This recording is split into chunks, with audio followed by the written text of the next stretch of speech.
কতবার বোঝাবো বলো? পর্ব 34। এক সেকেন্ড থেমে রিক ক্ষীণ গলায় বলে, আসলে আফটার ডে ইথান স্যার বিয়ে করছেন। কথাটা যেন এরিনার বুকের ভেতর কাঁপিয়ে তুলল। আকস্মিক মেরুদণ্ড হিম হয়ে গেল। চোখের সামনে ভেসে উঠল না বলা হাজারো কথা, অপূর্ণ হাজারো স্বপ্ন। বিদ্যুৎপৃষ্ট ব্যক্তির কি আর হুঁশ থাকে? তবুও ঠোঁট দুটো নড়ে উঠল। কি বললেন? অবিশ্বাস্য চাহনি ওর। রিক মাথা নিচু করে, যেন এক অমার্জনীয় অপরাধের কয়েদি সে। বাধ্যতামূলক জবাবদিহির মতো বলল, আগামীকালের পরের দিন ইথান স্যার বিয়ে করছেন। এই না এক দৃষ্টিতে তাকিয়ে আছে ইথানের দিকে। এসে ইথান? কিন্তু এটা কি শুনছে সে? তাহলে কি বড্ড দেরি করে ফেললো মেয়েটা? সে নিদারুণ ঘোরের মধ্যে থেকেই ইথানকে উদ্দেশ্য করে কয়েকগুচ্ছ শব্দ উচ্চারণ করলো। Consolation doctor Adrian Ethan, wish you a happy married life. Ethan thanks বলে প্রস্থান করলো। না চাইতেও মেয়েটা তাকিয়ে রইল ওর যাওয়ার পানে। ইথানের প্রতিটা ধাপ যেন এনার বুকের উপর পড়লো। ভিজে উঠলো চোখের পাতা, ভার হলো বুকের পাটাতন। এত কান্নার পর আবারও কাঁদতে ইচ্ছে করলো। সম্পূর্ণ জমিদার বাড়ি ওয়েস্টার্ন ডিজাইনে সাজানো হয়েছে। ছাদের উপর স্টেজ। সন্ধ্যার পর বিয়ে পড়ানো হবে, তাই লাইটিং এর দিকে বেশ নজর দেওয়া হয়েছে। স্টেজের কাছে ওয়ার্ম ফেরি লাইট, সামনে চেয়ার টেবিল সেট করা, সেন্টার পিসের কাছে জারে সাদা গোলাপ বেবি ব্রেথ। জমিদার বাড়ির সম্মানের কথা বিবেচনা করে বিশেষ কিছু গেস্টদের ইনভাইট করা হয়েছে। শুক্রবার উপলক্ষে রোহান খান আর শাহবাজ খান বাড়িতেই আছেন। স্নেহা খান সকাল থেকে চুপচাপ, একটা কথাও বলেননি তিনি। মরিয়ম খান অবশ্য বিদেশি ভাইবটা উপভোগ করছেন। তানভীরের খবর নেই। জাভেদ আনসারিকে মাঝে মধ্যে দেখা যাচ্ছে। লোকটাকে নিয়ে রোহান আর শাহবাজও চিন্তিত। লুকিয়ে লুকিয়ে আবার কোন ষড়যন্ত্র মেতেছে কে জানে। ছাদের উপর স্টেজের সামনে নরিন ও বাকিরা ট্রুথ আর ডেয়ার খেলছে। ওদের চিৎকার চেঁচামেচিতে যেন পুরো বাড়িটা মুখর। এক রাউন্ড শেষ করে নরিন আবারও টেবিলের উপর রাখা কাঁচের বোতলটা ঘুরালো। মুখটা মাইশার দিকে থামতেই হই হই করে উঠলো সকলে। নওশের হাত তালি দিয়ে বলল, মাইশাপু এবারেও প্রথম চোর। মাইশার মুখ কালো হয়ে গেল। সবসময় এমনই হয়। মায়া হাসতে হাসতে তোফার ঘাড়ে গড়িয়ে পড়ে। তারপর অনেক কষ্টে হাসি থামিয়ে বলে, রাগ করিস না মাইশা, বল ট্রুথ নিবি নাকি ডেয়ার? মাইশা অবিলম্বেই জবাব দেয়, ট্রুথ। নরেন নাক বাঁকিয়ে বলে, ধুর ভিতর ডিম একটা, এগুলো আন্ডা বাচ্চা নিয়ে খেলে মজা নেই। তারপর মাইশাকে প্রশ্ন করা হলো। সে উত্তর দেওয়ার পর খেলাটা আবার শুরু হলো। এবার বোতলের মুখ গিয়ে থামে নরেনের দিকে। উন্মিলিত নয়নে তাকিয়ে আছে সে। তারপর চুপসে যায়। সবাই ইতিমধ্যে ওকে ডেয়ার দিয়ে নিয়ে হুলো শুরু করে দিয়েছে। তখন তার ডেয়ারি নিতে হলো। মায়া দুষ্টু বুদ্ধি আটে, আপু তুমি বরং তাকবির ভাইয়ার জুতো চুরি করে আন। নরেন এক সেকেন্ডে নাকচ করে দেয়। মায়েশা বিড়বিড় করে বলে, তাহলে কি মিহুয়াপুর মামারটা লাগবে? নরিন তেতে ওঠে, খাটাস একটা খামচি মেরে গাছে তুলবো কিন্তু, বেয়াদব কোথাকার। মায়া হাসি চাপে, আপু রাগ করো না, জাস্ট জোকিং। আমরা তো জানি তুমি কত সুন্দর গান গাইতে পারো। আজ আমাদের জন্য একটা গান গাও না প্লিজ। ওরা চোখ জলজল করে তাকালো। নরেন পাওয়ার পথ না পেয়ে রাজি হলো। ক্ষীণেশ্বরে বলল, ওকে, কিন্তু গিটার কোথায়? মায়া পিছন থেকে একটা গিটার বের করে নরেনের কোলের উপর দেয়। মেয়েটা যত্ন সহকারে তার উপর হাত রাখে। চোখ বন্ধ করে টুংটাং আওয়াজের সাথে তাল মিলিয়ে গাইতে লাগলো। যাই না তো কি করে তোকে বুঝাই ভালোবাসা বলে কি, আর বোঝো না। নরিনের সঙ্গে সবাই গলা মিলিয়ে গাইতে লাগলো।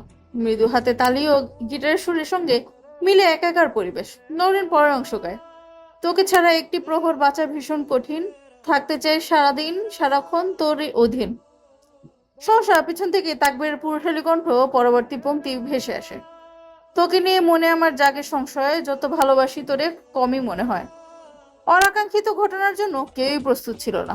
উপস্থিত সবাই বিষয়ে হতবাক। দাঁড়িয়ে যায় মুহূর্তে। তোফা মুখ ফুসকে বলে ফেলে, তাকবীর ভাই আপনি? কতবার বোঝাবো বলো? পর্ব 35। তোফা মুখ ফুসকে জিজ্ঞাসা করে, তাকবীর ভাই আপনি? নরিন চুপ হয়ে গেছে। হরিণী আঁখি জোড়া যেন পালিয়ে বেড়ায়। তাকবীর একবার ওর দিকে তেসরা নজরে তাকালো। পর মুহূর্তেই ঘাড় ঘুরিয়ে বলতে লাগলো, বলতে এসেছিলাম যে নরওয়ের বিজ্ঞানী বাড়ি ফিরেছে, আর তোদের চিল্লাচিরি 2 তলা থেকে শোনা যাচ্ছিল। আস্তে আস্তে এনজয় কর সবাই।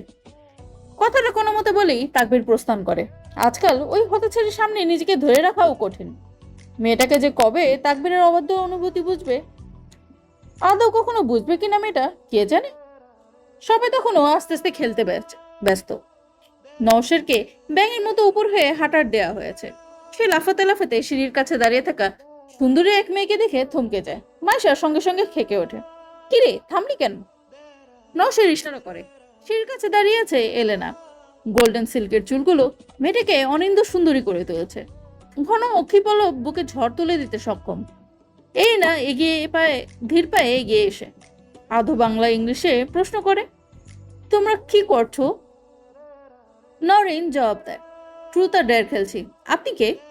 এই না তার পরিচয় দেয়। প্রথমে পাত্তা না দিলেও কয়েক মিনিটের মধ্যে সবাই বুঝে যায় মেয়েটা মিশু প্রকৃতির। কণ্ঠস্বরটা ভেরি সুইট। ওরা এলেনাকেও খেলা সামিল করলো। গোধূলির প্রথম ভাগ। নিমন্ত্রিত অতিথিবৃন্দদের আগমনে জমিদার বাড়ি প্রায় ভরে উঠেছে। রোহান খান, শাহবাজ খান, স্নেহা খানও পুরনো ঐতিহ্যবাহী পোশাকে রেডি হয়েছে। ইন্সপেক্টর মাহবুবুর রহমানও আগে ভাগেই চলে এসেছে। মুখে সৌজন্যমূলক হাসি হলেও দৃষ্টিজোড়া তার সূক্ষ্ম। ললাট প্রান্তে কয়েক গোছা ভাঁজ স্পষ্ট। অনুকে সাজানোর জন্য বিউটি পার্লার থেকে লোক এসেছে। ইথান এখনো নিজের ঘর থেকে বের হয়নি। রিক একটা পার্সেল হাতে এনার ঘরের সামনে দাঁড়ানো, চোখে মুখে দ্বিধান্বিত সংশয়। পুরো জমিদার বাড়ি রহস্যময় আলোয় ঝলমল করে উঠেছে। ওয়েটাররাও ফ্রুট জুস আর বিভিন্ন বিদেশীয় পানীয় পরিবেশন করছে। মেন গেট থেকে ভেতরের দিকে রেড কার্পেট বিছানো হয়েছে। গার্ডরা নিজেদের অবস্থানে তটস্থ। সবাই যখন নিজেদের মধ্যে ব্যস্ত, ইন্সপেক্টর মাহফুজুর রহমান তখন অলক্ষ্যে 2 তলায় পা বাড়ায়। নিচতলার চেয়ে দোতলায় অনেক বেশি নির্জন। ওয়াম এলইডি বাল্বের আলোয় নিস্তব্ধতা যেন দ্বিগুণ হারে বৃদ্ধি পেয়েছে। অতি সন্তর্পণে মাহফুজ এগিয়ে গেল, যেন দেশের সবচেয়ে গোপন অপারেশনটা চলছে। সহসা কারো পায়ের শব্দ ভেসে আসে। আতঙ্কে মাহফুজের কণ্ঠনালী শুকিয়ে কাঠ। রক্তশূন্য চেহারা নিয়ে সে ইথানের বেডরুমের পাশে তৈরি করা লাইব্রেরিতে প্রবেশ করে। দরজার পাল্লা দুটো আলগা করে দৃষ্টি নিক্ষেপ করে বাহিরের দিকে। রিক্কা আনাত ইথানের বেডরুমের দিকে যাচ্ছিল। ওর হাতে একটা ল্যাপটপ। মাহফুজ দরজা বন্ধ করে দেয়। এসব আধার ঘেরা কক্ষে একবার চোখ বুলাতেই ভ্রুজোড়া সংকীর্ণ হয় তাও। জমিদার বাড়ির প্রতিটা কক্ষ বিশাল, এটিও পৃথক নয়। কতবার বলতে বলো? পর্ব 36। মাহফুজ নিঃশব্দ পায়ে কক্ষটির অপর প্রান্তে যায়। এদিকটায় একপাশে একটা পুল টেবিল, অপর কোণে ভয়ঙ্কর একটা র্যাক বা টর্চার টেবিল। মাহফুজ রহমান আগে শুধুই ছবিতে এই জিনিসটাকে দেখেছিল। লম্বায় 6 থেকে 7 ফিট এবং চওড়ায় 2 ফিট হবে। সামনে পিছনে হাত পা বাঁধার জন্য লোহার শিকল, মাথার দিকে রোলার। হাত পা টান টান করে বেঁধে এই রোলারটা ঘুরিয়ে মানুষের শরীর মাঝখান থেকে ছিঁড়ে ফেলা হয়। ফলাফল যন্ত্রণাদায়ক বিভৎস একটি মৃত্যু। কিন্তু এই জিনিসটা ইথানের কাছে কিভাবে এলো? সে কি করতে চায়? মাহফুজের প্রস্ফিত নেত্রজোড়া বিষয় কাটিয়ে ওঠার আগেই বজ্রকণ্ঠিত হুঙ্কার ভেসে আসে, who the fuck are you? Mahfuz ভয়ে কেঁপে ওঠে। আকস্মিক পিছিয়ে যাওয়ার টর্চার টেবিলের সঙ্গে ধাক্কা খায়। মাথা তুলতেই ইথানের হিমশীতল চোখ দুটোর সঙ্গে চোখাচোখি হলো ওর। ওই ঠান্ডা চোখ দুটো মেরু রজ্জুর পর্যন্ত কাঁপিয়ে তোলে। মাহফুজ ঢোক গিলে। রিকো ইথানের পেছনে এসে উপস্থিত হয়। মাহফুজ এক হাত পিছনে নেয়, কোমরে বন্দুক গুজে রাখা। ঘটনা বেগতিক হলেই সোজা শুট করবে সে, কিন্তু সেরকম কিছু ঘটলো না। ইথান ধীর সুস্থে এগিয়ে আসে। রিক দরজার পাল্লা ভিতর থেকে ভিড়িয়ে দেয়। ইথানের অভিব্যক্তি আন্দাজ করা দুর্বোধ্য, তবুও মাহফুজ প্রস্তুতি নিল। ইথান ওষ্ঠপ্রান্তে বিদ্রুপ মিশ্রিত হাসি রেখা টেনে বলতে লাগলো, well done, yet you fucking failed. Mahfuz থতমত খায়। তার তবদা ভাঙ্গার আগেই ইথান একপাশে ভ্রু টেনে বলো, inspector Mahfuzur Rahman, son of Majid Bepari, fucking Majid Bepari. ওর কণ্ঠনালীর রগগুলো দপদপ করে ভেসে ওঠে। অকৃত্রিম বিদ্বেষ গলায় আবারও বলে, কি ভেবেছিস অফিসার, আমি তোকে চিনতে পারিনি? প্রথম সাক্ষাতে মানুষ চেনার ফাকিং এক্সপিরিয়েন্স আছে আমার। তোর বাপকে মেরেছিলাম তাই প্রতিশোধ নিতে এসেছিস, তাই না?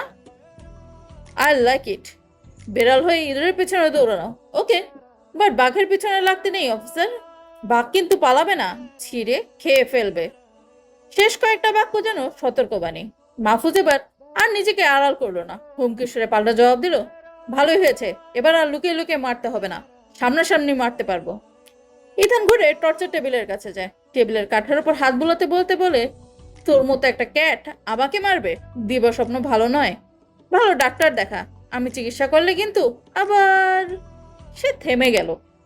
মাহফুজ দরজার দিকে যেতে যেতে বলল, তুইও ভুলে যাস না এটা কিন্তু বাংলাদেশ, তোর নরওয়ে নয়, এখানে তোর জারি জুরি চলবে না। ইথান দুহাত পকেটের প্যান্টে গুজে উপরের দিকে তাকায়, তারপর ঠোঁটের কোণে রহস্যময় হাসি এনে বলে, রাইট, এটা আমার দেশ নয়, এটা বাংলাদেশ। তোর মনে রাখা উচিত এটা বাংলাদেশ। এখানে খালে বিলে লাশ পাওয়া যায়, কিন্তু খুনি পাওয়া যায় না। মাহফুজের দিকে ঘুরে আবার বলে, সাবধান অফিসার, তোর ক্ষেত্রেও কিন্তু ব্যতিক্রম ঘটবে না। মাহফুজ বিদ্বেষী দৃষ্টি নিক্ষেপ করে চলে গেল। বিয়ের সময় প্রায় হয়ে এসেছে। রিক নরম গলায় বলল, স্যার, এবার আমাদের উপরে যাওয়া উচিত। ইথান কিছু বলল না। রিক স্টেজের দিকে সবকিছু ঠিকঠাক করার জন্য আগে আগেই বেরিয়ে গেল। ইথান টর্চার টেবিলটাকে এক দৃষ্টিতে পর্যবেক্ষণ করতে লাগলো। গতকাল রাতে এই টেবিলটা আনিয়েছে সে। কাউকে যন্ত্রণায় ছটফট করতে না দেখা পর্যন্ত যেন ওর শান্তি নেই। কিন্তু বিপত্তি ঘটল তখনই। রিক দৌড়ে এসে খবর দিল, স্যার, অনু ম্যাডাম পালিয়ে গেছেন। কতবার বোঝাবো বলো? পর্ব 37। রিকের কথাটা ইথানের কর্ণগোচর হতে দেরি, প্রতিক্রিয়া হতে দেরি হলো না। সেকেন্ডের ব্যবধানে হিমশীতল চোখ দুটোয় দহনের বিস্ফোরণটি ঘটল। শানিত হলো চোয়াল, দুহাতের ভেন্স দপদপ করে উঠল তীব্র ক্ষোভে। জমিদার বাড়ির নিচতলায় এখনো আত্মীয় স্বজনের জমজমাট। অনুর পালিয়ে যাওয়ার কথাটা কেউ জানে না। সহসা ঝড়ের বেগে ইথান সিঁড়ি ভেঙে নিচে নামে। ওর পিছনেই রিক কায়না। এক প্রকার দৌড়াচ্ছে সে। ইথান উপস্থিত কারো দিকে ভ্রুক্ষেপ করলো না। বৈঠকখানা থেকে বেরিয়ে বজ্র কণ্ঠে রিককে অর্ডার করলো, রিক, হেলিকপ্টার কল করো, আমার বাইক কোথায়? রিক দৌড়ে গিয়ে ইথানের বাইকের কভার সরায়। ইথান দ্রুত পায়ে এগিয়ে যায়। খাটের হাতা কোণে পর্যন্ত গুটিয়ে নেয়। দু হাতে রাইডিং গ্লাভস, গোছানো চুল এলোমেলো হয়ে গেছে। বাইকের উপর উঠে কঠিন গলায় বলল, কাম কুইকলি। বাইকের গর্জনে আবারও পৃথিবীর বুক কেঁপে উঠল। উত্তাল বাতাসের বুক চিরে ছুটল ইথান। মেয়েটা কেন দেদের বসে ডাক্তার ইথানের ধৈর্য পরীক্ষা নিচ্ছে কে জানে। আজ হয়তো খারাপ কিছুই হবে। রিক গার্ড রেডি করে। এখনো রাত হয়নি, সবেমাত্র সন্ধ্যার সমাপ্তি। পশ্চিম দিগন্তে সূর্যের লালিমা ক্ষীণ। ধরনের বাষ্প শ্বাসে গরমে অতিষ্ঠ প্রকোপ। আকাশে গুটি কয়েক নক্ষত্রের আনাগোনা শুরু হয়েছে। ব্যস্ত নগরী ত্রস্ত পরিবেশ নিভেদ করে একটি রেসিং বাইক ছুটে যাচ্ছে, তার উপরে ডক্টর ইথান আদ্রিয়ান। এই পৃথিবীও হয়তো এতক্ষণে বুঝে গেছে কি দুর্দান্ত বাইক রাইডার সে। হেলমেটের জন্য উদ্ভ্রান্ত আখিচোরা দেখা যাচ্ছে না, কিন্তু হৃদস্পন্দন ঠিকই মাত্রা ছাড়িয়ে গেছে। হাতের ঘড়িটা রেড অ্যালার্ট দিচ্ছে, অথচ ইথানের কোনো হেলদোল নেই। শুধু হৃদয় নিংড়ে কয়েকটা বাক্য বের হয়, এমন কেন করিস সোনু? একজন আমার অর্ধেক জীবনটা শেষ করে ফেলেছে, বাকি অর্ধেকটা তুই নষ্ট করিস না। আমি একটু বাঁচতে চাই, আই ওয়ান্ট টু লিভ। কয়েক মিনিটের ব্যবধানে সে নগরীর জনপদ ছেড়ে নির্জন পথে উপস্থিত হয়। পাহাড়ি পথ, বাইকের স্পিড ফুল। গাছের ডালে নিশাচর পাখি বিমূঢ় দৃষ্টি নিবদ্ধ করে সেই উন্নত পথচারীর উপর। ইথান ডাক দেয়, আইরিন। ওর সাড়া দেওয়ার আগেই ইথান ক্ষুব্ধ স্বরে বলে, ট্র্যাকার ইমিডিয়েটলি। চট্টগ্রামের এই পাহাড়ি অঞ্চলটা বেশ নির্জন। নির্ঘুম পেঁচা ও বিচিত্র পতঙ্গের ডাকে মুখরিত রাতের আবহ। আফনান ও অনু একটা সমতল জায়গায় দাঁড়িয়ে, চেহারায় মিশ্র অনুভূতি। ভয় ও উত্তেজনার তীব্র প্রকাশ ঘটেছে চোখ দুটায়। নামহীন বড় বড় বৃক্ষ ও ঝোপঝাড়ে ঘেরা পরিবেশ। মেয়েটার পরনে বিয়ের পোশাক, টকটকে লাল লেহেঙ্গা, কারুকাজ করা ওড়না, ভারী গহনা, চোখে নিচে কাজল। ওরা দুজনেই ঘেমে একাকার। আফনানের দুশ্চিন্তা বৃদ্ধি পায়, বুকের ভেতর শিরশির করছে। সে মুখে অদ্ভুত বিরক্তি প্রকাশ করে। তানভীর ভাই কোথায়? ওনার তো এখানেই আসার কথা ছিল। অনুর হাত পা কাঁপছে, যে কোনো মুহূর্তে ওই ডেভিলটা চলে আসতে পারে। তবুও কাঁপা কাঁপা গলায় আফনানকে আশ্বস্ত করে সে, আর 5 মিনিট দেখি, নতুবা আমরা ওনাকে ছেড়ে চলে যাব। আফনান সম্মতি দিল, কিন্তু হৃৎপিণ্ডের ধকধক যেন কমছেই না। আচ্ছা, তানভীর ভাইয়ের কথা শুনে কোনো ভুল করলো না তো সে? না না, এখানে ভুল কোথায়? সেই মেহকে আর মেহ ওকে ভালোবাসে। ওরা যদি পালিয়ে বিয়ে করে তাহলে দোষ কিসের? 5 মিনিট পর গাড়ির আওয়াজ কানে আসতেই দুজন সজাগ হয়। কর্কশ শব্দে রাত্রির নিস্তব্ধতা ভেঙে গেছে। আফনান দৃঢ় হাতে অনুর কবজি চেপে ধরে। শির দ্বারা হিম হয়ে যাচ্ছে ওদের। একটা গাড়ি নয়, পরপর 3টি গাড়ি ওদের দিকেই এগিয়ে এলো। অনু ভয়ে ভয়ে ঢোক গিলে। সে নিশ্চিত ওই গাড়িগুলো জমিদার বাড়ির গাড়ি নয়। তার মানে তানভীর ভাই আসেনি। তাহলে এরা কারা? ইথানের লোক? কিন্তু ওনার লোকেরা তো সবাই কালো রঙের গাড়ি ইউজ করে। হাজার প্রশ্নের ভিড়ে মেয়েটার গলা শুকিয়ে কাঠ, ওষ্ঠদয় থরথর করে কাঁপছে। না জানে কোন নতুন ঝঞ্ঝাট আবার ধেয়ে এলো। আফরানও হয়তো বুঝতে পেরেছে সে অনুকে আড়াল করে দাঁড়ায়। গাড়িগুলো ওদের সামনে এসে থামলো। আফরানের যেন নিঃশ্বাস বন্ধ হয়ে যাবে। চিনচিনে ব্যথায় আড়ষ্ট হয় বক্ষপিঞ্জর। সামনের গাড়ি থেকে প্রথমেই একটা ছেলে নামলো। 26-27 বছরের যুবক। পরনে জ্যাব্রা প্রিন্ট শার্ট, ওপরের কয়েকটা বোতাম খোলা, কার্গো প্যান্ট, গলায় সিংহের মস্ত খচিত চেন, হাতে রূপোর ব্রেসলেট। অনু আর আফরান দুজনেই হতভম্ব। ছেলেটাকে ওরা চেনে, মিস্টার রফ মির্জার ছেলে ঈশান মির্জা। এই ছেলেটাই তো অনুকে বিয়ে করতে চায়।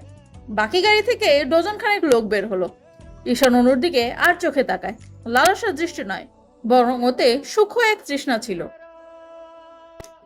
কতবার বোঝাও বলো। পর্ব 38। অনুভয়ে কুকড়ে গেছে। এক হাতে আফনানের কাঁধ খামচে ধরে আছে। ঈশান সময় নষ্ট করে না, দ্রুত পায়ে এগিয়ে যায় অনুর দিকে। কাতর স্বরে ডাকতে থাকে, মেহু, মেহু, সুইটহার্ট, তুমি জানো না কলিজা, তোমার জন্য আমি কত কি করেছি। এত কিছুর পর আর ওয়েট করতে পারবো না, চলো এক্ষুনি তোমাকে বিয়ে করব। ঈশান আফনার উপর দিয়ে অনুর দিকে হাত বাড়ায়, তবে আফনান মাঝপথে ওর হাত ধরে ফেলে। ঈশান বিস্মিত নয়নে ছেলেটাকে একবার পরখ করলো, তারপর ভ্রুনা চেয়ে বললো, কি চাই হুম? মেহু আজ থেকে আমার, তুই বরং অন্য মেয়ে খুঁজে নে। আমার লোকেরা তোকে সাহায্য করবে, যা। আফরান নরম সুরে অনুনয় করে, স্যার প্লিজ আমাদের যেতে দিন, আমরা দুজন দুজনকে ভালোবাসি, প্লিজ স্যার। ঈশান বিরক্ত হয়, যা শালা, তোদের ছেড়ে দিয়ে আমি কি দেবদাস হবো নাকি? দূরে গিয়ে মর, যা। কথাটা বলেই ঈশান আফরানকে সোজোর একটা ধাক্কা দেয়। জিম করা ঈশানের শক্তি প্রতিহত করা কঠিন। সেটা ছিটকে গিয়ে কিছুটা দূরে পড়ে। সঙ্গে সঙ্গে অনু চেঁচিয়ে ওঠে, আফরান! ছুটে আপনার দিকে যেতে চাইলে ঈশান ওর হাত চেপে ধরে। আফরান উঠে দাঁড়ায়। অনুর দিকে আসতে লাগলে ঈশান ওর লোকদের বলে, মালটাকে আটকাতো, ডিস্টার্ব করছে। অনু আহত চোখে আপনার দিকে তাকায়। ঈশান ব্যথিত কণ্ঠে বলতে লাগে, একবার আমার দিকে তাকাও মেহু। সেই ভার্সিটিতে স্টেজের উপর তোমাকে দেখার পর থেকে আমার ঘুম হারাম হয়ে গেছে। তোমার গাওয়া গানটা এখনো আমার কানে বাজছে। জানো, তোমার জন্য আমি 2টো নতুন বাড়ি কিনেছি, নতুন গাড়ি কিনেছি, সব তোমার মেহু। অনুর নজর আফরানের দিকে। ঈশান অনুর থুতনি ধরে নিজের দিকে ফেরায়, বলে, প্লিজ মেহু, তোমাকে আমি রানী করে রাখবো, যা চাইবে তাই দেব, তুমি শুধু আমার হয়ে যাও। আফরান ওদিকে ঈশানের লোকদের সাথে ধস্তাধস্তি শুরু করে দিয়েছে। ওদের সবাইকে ফেলে সেটা দৌড়ে ঈশান আর অনুর মাঝখানে ঢুকে পড়ে। চেহারায় বেশ কয়েকটা জায়গায় আঘাতের চিহ্ন, শার্টের 2টো বোতাম ছিঁড়ে গেছে। অসহায় কণ্ঠে আরেকবার আর্জি করলো, আমাদের ছেড়ে দিন প্লিজ, আমরা তো আপনার কোনো ক্ষতি করিনি। এবার ঈশানের মেজাজ জ্বলে উঠলো। আকস্মিক ঈশানের ধাক্কায় বেশ কয়েক ধাপ পিছিয়ে গেছিল সে। দাঁতের দাঁত চেপে কটমট করলো সে, কুত্তার বাচ্চা, তোর সাহস কত বড়, তুই আমার গায়ে হাত দিয়েছিস, ঈশান মির্জার গায়ে হাত দিয়েছিস। রাগে জঙ্গলি সারের মতো ফুসতে ফুসতে আফনানের উপর ঝাঁপে পড়ে ঈশান। আফনানও এবার সর্বশক্তি দিয়ে পাল্টা জবাব দিতে লাগলো। মুহূর্তে পরিস্থিতি নিয়ন্ত্রণের বাইরে চলে গেল। অনু কি করবে ভেবে পায় না। এই প্রথম ওর মনে হলো হয়তো পালিয়ে এসে ভুল করেছে। এই সবকিছুর জন্য সে একা দেয়। হিতাহিত জ্ঞান হারিয়ে ঈশান ও আপনার মাঝখানে ঢুকে পড়লো মেয়েটা। ওদের দুজনকে থামানোর ব্যর্থ চেষ্টা। ঈশান ওর লোককে বলল, মেয়েকে নিয়ে যা, আমি এই কুত্তার বাচ্চাটাকে দাফন টাফন করে তারপর আসছি। একটা সাদা শার্ট পরা লোক এগিয়ে আসে। অনুর হাত ধরে টানতে টানতে গাড়ির দিকে নিয়ে যায়। মেয়েটা নিজেকে ছাড়ানোর সর্বোচ্চ চেষ্টা করে, কিন্তু পুরুষালী ক্ষমতার কাছে বড্ড অসহায় সে। তবুও সর্বচেষ্টা শেষ চেষ্টা হিসেবে মাটিতে বসে পড়লো অনু। লোকটা ওর হাত ধরে জোরে একটা টান দিতেই দক্ষিণ সমতল ভূমি, বড় বড় গাছগুলো দাউ দাউ করে আগুন জ্বলে উঠল। নিস্তব্ধ গগনে সহসা বজ্রপাতের মতোই কেঁপে উঠল সবকিছু। ঈশান, আফনান, অনুসহ সবাই তব্দা খায়। ঘটনা আন্দাজ করতে দেরি হলো না কারোই। প্রজ্বলিত আগুনের শিখা ভেদ করে একজনের ছায়া দেখা গেল। লোকটা ধীর পায়ে এগিয়ে আসছে। মাঝখানে সুদীর্ঘ দূরত্ব, অথচ ওর চোখ দুটো নির্দিষ্ট একজনের উপর স্থির। শক্ত চল দুটো নড়ছে। সে বিড়বিড় করে আওড়ালো, cross my heart and hope to die, welcome to my dark side. অনুর শিরদাঁড়া বেয়ে ঠান্ডা স্রোত নেমে গেল। এতক্ষণে যে ভয়টা পাচ্ছিল সেটাই সত্যি হলো। ইথান চলে এসেছে। এবার পরিস্থিতি আরো ভয়াবহ হবে।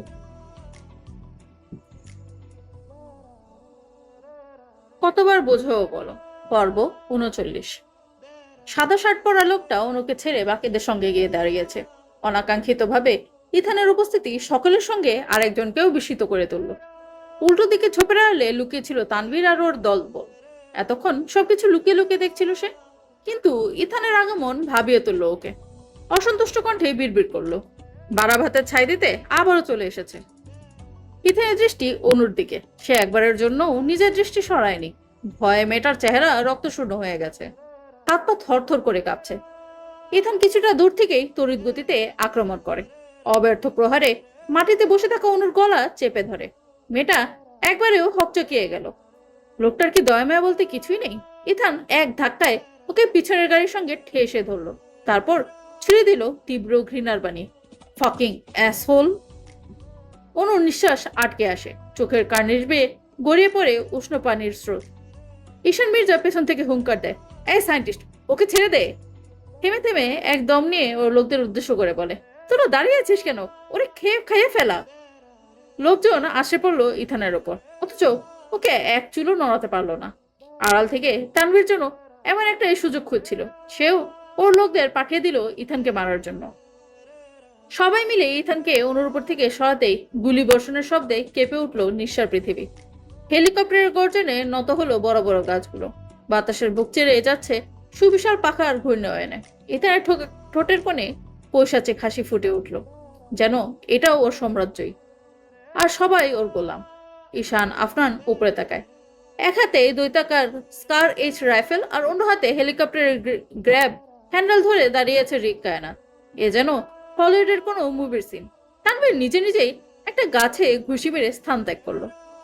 রিক হেলিকপ্টার ল্যান্ড করায়। ওপর থেকে মানুষ মেরে মজা নেই। রাইফেল রেখে একটা চাপাতি নিয়ে এগিয়ে আসে ডাক্তার ইথানের দিকে। ইথানের সঙ্গে চোখাচোখি হতেই শুরু হয়ে যায় তাণ্ডব। ঈশান মির্জা ইথানকে ঘিরে ফেলে, তবে ইথানের নজর সাদা শার্ট পরা লোকটার দিকে। সময় নদীর স্রোতের মতো বয়ে যাচ্ছে। সবকিছু ঠিকঠাকই হলেও গুলির গর্জনে পুরো কেঁপে ওঠে ধরণী। ঘুমন্ত পাখিরা উড়াল দেয়। রিক দৃষ্টি প্রসারিত করে। ইন্সপেক্টর মাহফুজুর রহমান 2 গাড়ি ফোর্স নিয়ে এদিকেই আসছে। জঙ্গলে আগুন লাগার খবর পেয়েছে হয়তো। সে তাৎক্ষণিক ইথানের দিকে দৌড় দেয়। ইথান তখন সাদা শার্ট পরা লোকটার মাথা চেপে ধরেছে।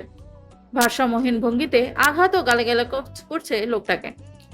রিক ওদের দুজনকে ছাড়ায়, ইথানকে ঠেলে হেলিকপ্টার পর্যন্ত নিয়ে যায়। ইথানের এক কথা, আমার ওই বাস্টার্ডকে চাই। I want that motherfucker alive. Rick ইথানকে ঠেলে হেলিকপ্টারে তুলতে তুলতে বলে, ইয়েস স্যার, কিন্তু আপনাকে যেতে হবে। ইন্সপেক্টর আপনাকে এখানে দেখলে ঝামেলা করবে, আপনি যান।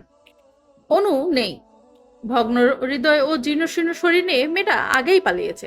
এভাবে কি জীবন চলে? ওরা পশু পাখি বা পণ্যের মতো ব্যবহার করছে ওর সঙ্গে। অনেক দূর চলে যাবে সে।